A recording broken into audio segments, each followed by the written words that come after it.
Breaking news right now at 5. We now know 2 people from Gainesville and a man from Archer were killed in a crash in Gainesville earlier this morning. It happened this afternoon and involved a motorcyclist and a vehicle.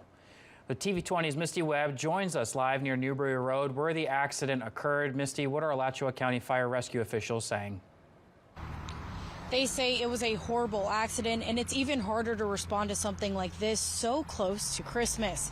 FHP officials say a 31-year-old motorcyclist died after a crash involving another vehicle. The 59 and 90-year-old in the other vehicle involved also died.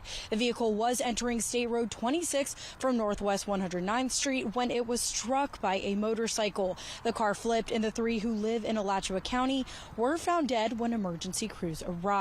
This caused roads to be blocked off on West Newberry Road in both directions. Troopers say Newberry Road was blocked eastbound on Northwest 122nd Street and westbound on 98th Street. Alachua County Sheriff's deputies assisted troopers in redirecting traffic, but now roads have been reopened. We still do not know the identities of the victims. People on our social media pages say their heart goes out to those involved. Live in Gainesville, Misty Webb, TV 20 News.